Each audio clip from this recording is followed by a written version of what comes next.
Hey everybody, this is the first of two races at Valley Trail Riders 2017, and it was a sloppy mess.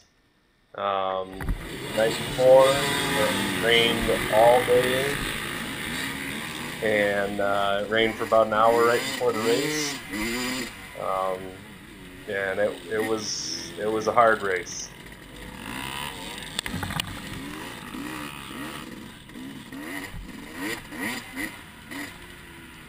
I am not the fast guy in our class. I'm racing in the K class, and this is my first year ever being on a dirt bike.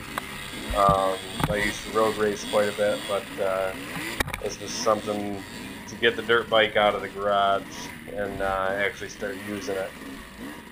This is only my second race this year. Tried to make it to the bent wheels ride and had some issues, so I didn't make it to that. And so this is only my second time getting on the bike. Made a lot of changes from the Portland race, and everything worked out pretty well. Um, Still kind of feeling it out. I'm not super comfortable on the bike yet, um, but it gets better every race.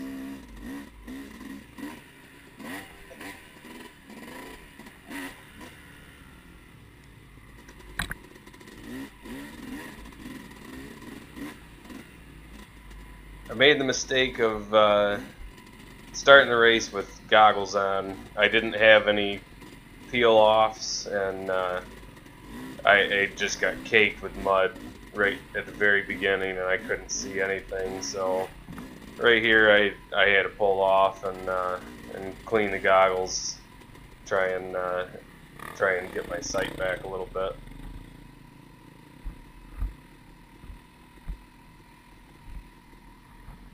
I ended up actually taking the goggles off about halfway through the race. I couldn't see anything, and they were fogging up really bad.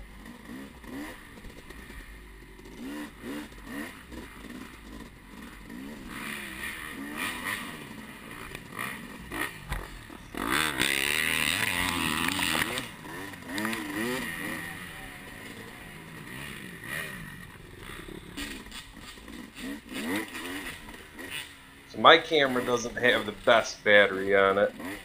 This race, I went 2 laps. It took me, I believe it was 2 hours and 41 minutes to go 2 laps. Now, granted, I stopped a lot to try and help other people that were stuck, and of course, I got stuck pretty bad a few times myself. So, there was a lot of time spent not moving. Um, but because of the short battery life on my GoPro, we're gonna go through just most of the first lap here, give you a good idea what the track looked like. Again, like I said, I'm not the fastest guy out here. I'm not super competitive, but it's only my second race. You never know what's gonna happen. I'm 35 at this point. I'm not. I got no beliefs that I'm gonna be winning races, but if I could be even top 10 in points someday, that'd be pretty awesome.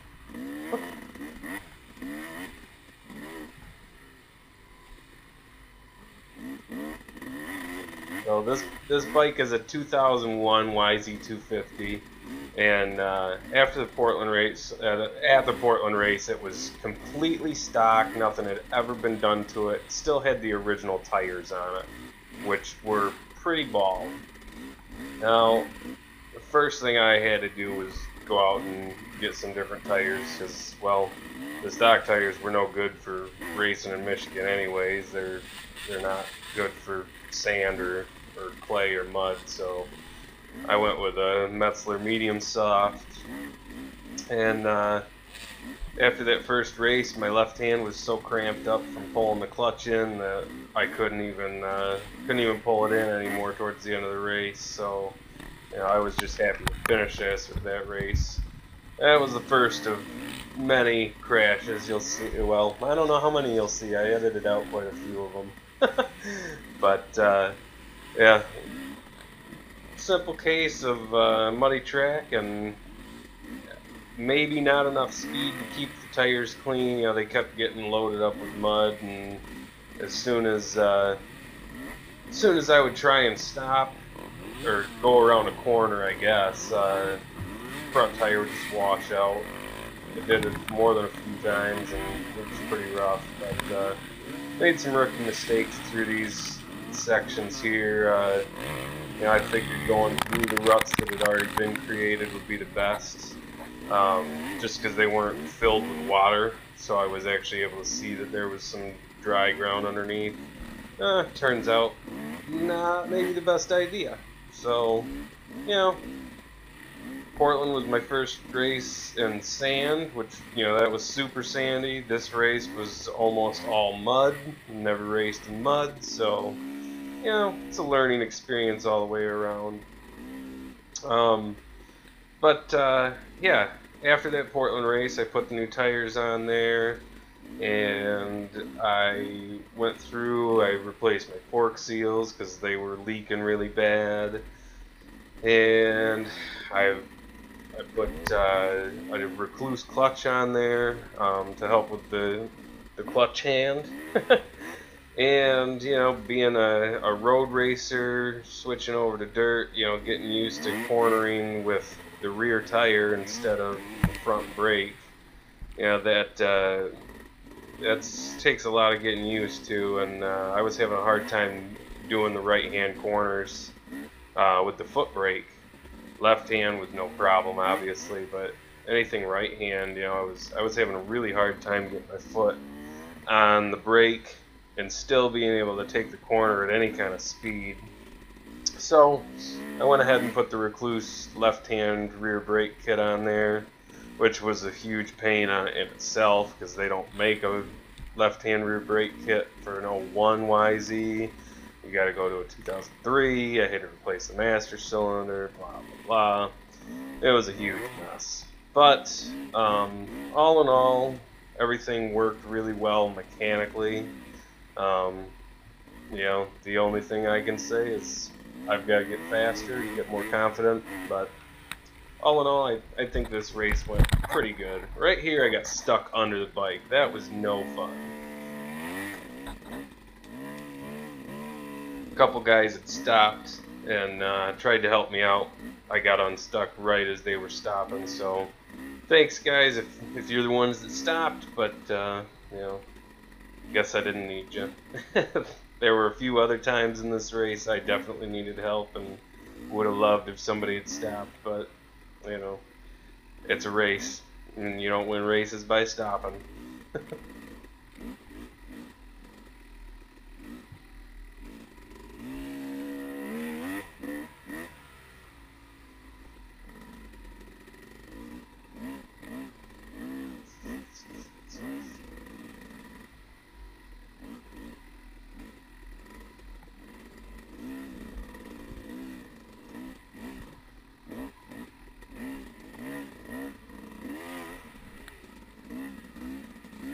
Get a chance to see Pony Down 418's videos, because they're pretty entertaining, and he and I are racing the same class. He's new this year also, so we've kind of buddied up a little bit. He'll be in this video a little bit later. He was also at the very beginning spraying me with mud. I was spraying him with mud. It's all good. But he got himself into a pretty big pickle about halfway into the track here, and I stopped to try and help him out.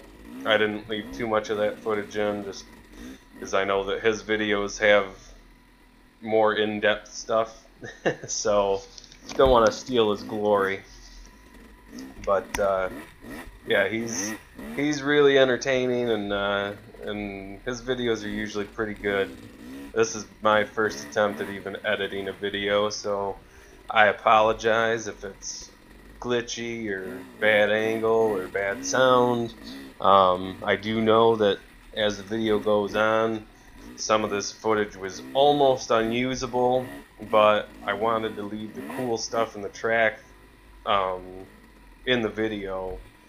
But with a super muddy track, you try and wipe the lens with muddy gloves, and you end up with a hazy lens, and You don't know until the race is over, so I used as much of the footage as I could, but, you know, I apologize that some of it's pretty hazy, and, you know, just bear with me, because I'll try and make it better next time. So at this point, I had crashed a few times, rolled around in the mud a few times. You know, a couple people had stopped to make sure I was okay, so I've been trying to return the favor at this point. You know, karma goes a long way. But I was pretty exhausted by this point, just trying to get yourself out of the mud and then try and get your handlebar out of the mud. You know, it's pretty tough in these conditions. You notice I started with 2 roof deflectors on my handlebars, and lost one of them on about the 3rd corner. Right here, I got kicked a little bit sideways. I can't hold the bike up. There's no traction. It's super swampy mud right here. Look how far my handlebar goes into that mud. You know, it was just a disaster. You know, you try and get your foot down and your foot just slides right out from under you, and you end up with a bike on top of you. Right after crashing there, I went up that hill and I completely missed the turn. I was lost. Lost in these woods for a good 5-10 minutes. As you can see, I kind of found my way back to a line, and at this point, I have no idea where I'm at. You know, I feel like I've already ridden this part before, but I have no idea. And then I start second guessing myself, going, well, shoot, I don't know if I cut the track. I don't know. So I'm just like, well, it is what it is. Keep following the signs. You know, and at the Portland race, there was probably 3 times the amount of riders as there was here, so I was never alone on the track. So I never had to worry about following signs and trying to find my way around the track. Here, you know, we've got little orange and black arrows, and, you know, I'm looking out for trees, trying not to smash my hands, and I'm missing these things left and right. I think I missed 4 or 5 different turns. Right here's another one. At least I noticed that one right away. Got turned around and get back on the track, but you know, there were multiple scenarios where I missed a corner completely and I didn't even realize it. I just kept riding and went, well, this doesn't look like anybody's ridden on it today, so I turned around and tried to find my way back. Yeah, I know a couple of the other videos I've seen from some of the other guys, Booster, you know, everybody seemed to be struggling at least a little bit with these things. I maybe was struggling a little more than most. I don't know. But the other issue I was having, these ruts, you know, if you can see, these ruts are really deep. And I know the camera smooths out the ground a little bit, so, you know, those ruts maybe don't look as deep as they actually are. But I had a brand new chain that I put on this bike right before this race, and I tried to do some hot laps around my field in my backyard and try and get it stretched out a little bit. And I was struggling a lot with going through those ruts. It would pack mud up in the sprocket, and the chain would start skipping, and it was bad. So I didn't even think I was going to make it through the first lap, let alone a second lap. My plan was just to pull off after the first lap and put it back on the trailer. But by the time I got to the second lap, I kind of caught a second wind. I was feeling pretty good. You know, it's always the same situation. You get near the pits, and there's more people watching, and all of a sudden you get more adrenaline going, and you're feeling pretty good. And then, you know, 150 yards into the second lap, you're going, why did I commit to doing this second lap? The second lap of this race was absolutely horrible. I got the bike just buried multiple times. found people out in the middle of nowhere that, you know, were stuck so good that, you know, they weren't coming out. And you know, you try and stop and help them, and there's just nothing you can do. You're so physically exhausted at that point that it doesn't matter what you want to do. Your body's not going to let you. That was the only downside to this race. There was a lot of people stuck, and there wasn't a whole lot of staff or, you know, marshals anywhere to be found, and even when they were there, they weren't a whole lot of help. Which, I don't know if that's part of their job is to help out or not, but they did do a pretty good job of rerouting everybody. You know, I felt pretty bad for the guys that were stuck so bad they couldn't get out. Luckily, I didn't bury myself that bad. But yeah, it was kind of sketchy. You know, there were some areas that they probably should have rerouted us way before the race started. But it was kind of an afterthought, and some people got lost to the chaos. So right here, I had taken my goggles off. I got some mud in my eyes. Was having trouble seeing. You know, just kind of taking it slow. There was one point on the second lap where I got dirt in my eyes, and the bike got kicked sideways over a small whoop. And it threw me straight over the handlebars into a tree. Well, into a tree and then over the handlebars. And right then and there, I was like, okay, I got to just get out of these woods. But I did end up finishing the second lap. But at that point, I was looking for any beeline. There's Pony Down. That's Jeff. He's yelling at me. I stop. I pulled over. You know, I'm not gonna let one of my friends sit there and rot. At this point, I think he'd been there for probably 10-15 minutes, anyways. And you know, we tried to help. I stopped for probably a good 10 minutes or so, trying to help him out. We couldn't even get it to budge. And Jeff, being the good guy that he is, said, "Don't waste your race trying to help me. You go finish up your race." And he eventually got it out. Like I said, it took me about 2 hours and 41 minutes to finish this race. And I think about 10 minutes after I got back to my trailer, he come up to his trailer, so he wasn't too far behind. But boy, he spent probably a good 2.5 hours or so digging that bike out. And I felt horrible for him, but I was really happy that he actually got it out in one piece without bending anything or tweaking anything.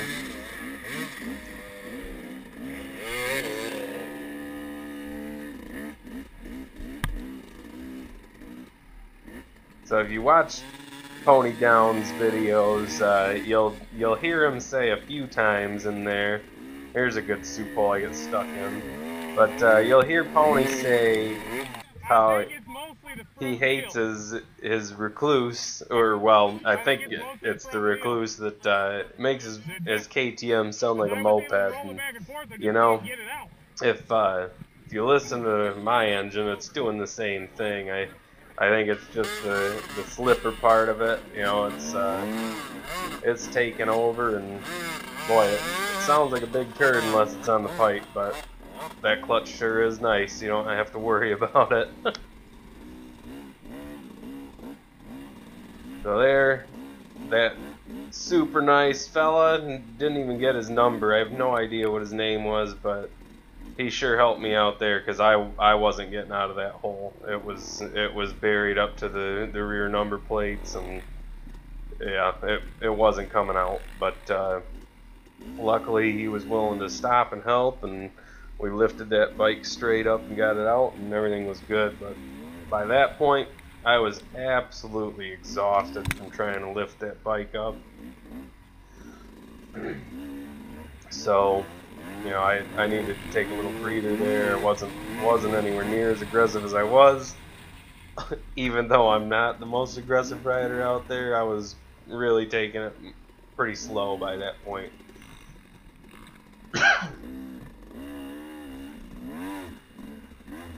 So here the video got so cloudy that I kind of eliminated most of the woods stuff, just kind of highlighted most of the motocross stuff, even though I wasn't hitting the jumps. Again, like I said, I'm 35 years old, never raced a dirt bike. I'm sure not going to start airing it out now. Although each race I do get more and more comfortable, get a little bit of air, that's fine. I'm not looking to break any collarbones or anything. I got a job I got to travel for. I can't afford to be getting hurt too bad.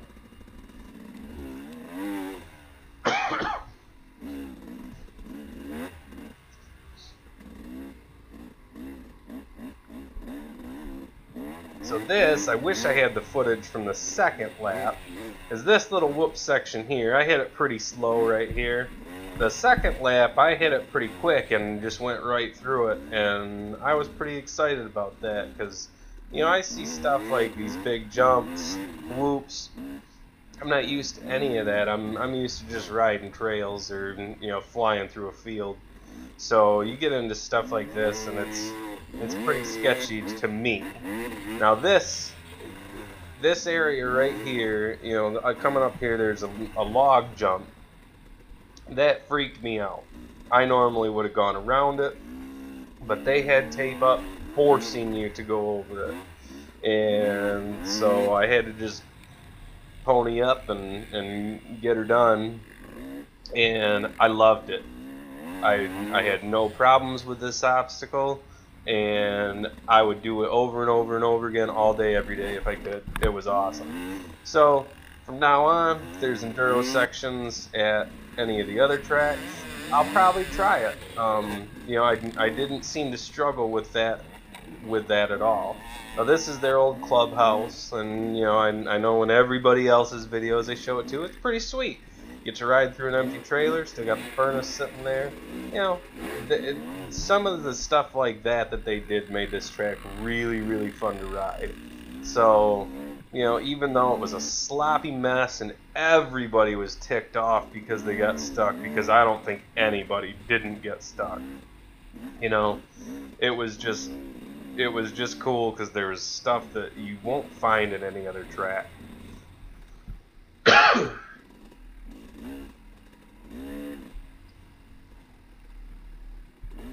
So I think at this point the video is about done. I'm going to be rolling into the finish line in a second. I hope you guys liked it. Again, I apologize for the video, you know, being all hazy. Hopefully the next race I'll get all good footage. I just bought a new camera, so I'm all excited to try that out. Got rid of the Hero 2, went to a movie. Hopefully that camera will get me the recording length that I need, and you know, we'll be able to get some good shots. But you know, until the next race, I hope you guys have a good time, stay safe, and yeah, we'll see you at Plymouth.